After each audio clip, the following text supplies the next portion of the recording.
Flame of Love of the Immaculate Heart of Mary, the Spiritual Diary. Chapter 1, 1961 to 1962. My Spiritual Struggles. Dark Night. The Lord is leading us through ways that never end. We alone deviate from them. I, too, have gone astray. I was a widow with many worries and exhausting work, which destroyed my spiritual life. Little by little, I distanced myself from God. The continuous task to survive consumed my soul. After a long battle, my spiritual life faded. Even my faith itself was endangered. This continual fight to exist made me question. You see, I have always told you, why have a large family? Because of this questioning, everything that had been sacred and had meaning to me seemed like an empty foolishness. When they fired me from one job, I had to seek others. Then misery became even greater, and the temptation much stronger. The evil enemy continually bothered me. Why are you telling yourself stories? You're well aware that you would have given up the struggle a long time ago, but you do not know what to say to your children. You do not know how to tell them about the things you do not believe in anymore. Remove your mask and you will feel better, because your children will soon discover what you are hiding. Then I came to a dead stop, and for a brief moment the clouded face of God appeared before me. A great battle began within me. I implored God. It was beyond description. Words failed to express the intensity of the spiritual combat beginning in me. It was long, dreadful, and nerve-wracking. I was still attending Holy Mass, but it seemed so empty and tiresome. At the time, I was working 2 shifts at the factory, even on Sundays. My children went to Sunday Mass in the morning, while I went in the evening. It was better that way, for they did not see my lack of devotion. At Mass, I was so bored that I kept yawning instead of praying. One day, I just decided to stop going. Little by little, I had the feeling that my conscience had eased into accepting that situation. One Sunday, I started to do the weekly laundry. I sent the children to Mass and then kept doing the wash all day.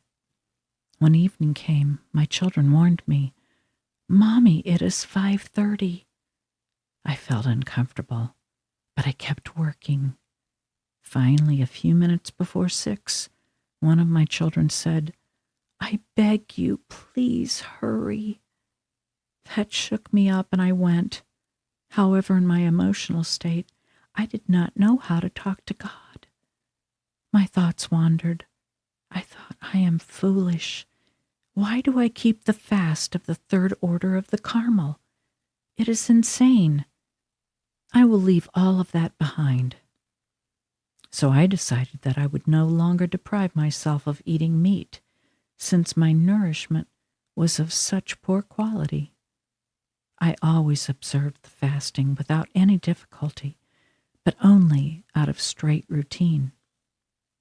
When I returned home, I couldn't recall how I came across the little Psalter of the Blessed Virgin Mary. I opened it and began to pray. In the past, these prayers always rose from my heart towards God. Now it seemed to be an empty whisper.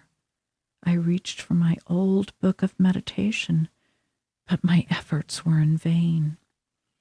A dark, frigid, and mute silence surrounded me from all sides. I burst into tears. God no longer wants to have anything to do with me. During one particular week when I was on the morning shift, and the following week on the afternoon shift ending late, I experienced an intense internal anguish. Such thoughts came to me that to reveal them would be blasphemous against God. In the midst of this harsh struggle, the evil one uttered horrible words within my soul. I have permitted this to convince you that it is useless to fight on. This terrible battle lasted about 3 years, until the day when my daughter C said, "Mommy, hurry. Today at 2 p.m. is the burial of Dr. B." It was already 1 p.m. My heart was so overwhelmed by these words that I got dressed in a great hurry without thinking so as not to be late. When I entered the funeral parlor, I began to sob.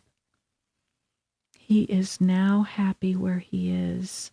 He has been a true Carmelite and has led a holy and exemplary life. But me, will I ever get there? Don't cry. It was his gentle and soft voice that only holy souls would have you hear. Go back to the Carmel. The next day was a Sunday, July 16th, feast of Our Lady of Mount Carmel, patron saint of our church. I arrived early in the morning and stayed until the evening. I walked with heavy steps toward the confessional. My soul was consumed with a great dryness, and I felt no sorrow in my heart. I said my penance mechanically and thought, all these people are praising our Most Holy Mother. But the idea did not occur to me that I was also praising her. I kept thinking about Brother B, because this brought some relief to my soul. It was him who had directed my steps toward the Blessed Virgin. Go and prostrate before her.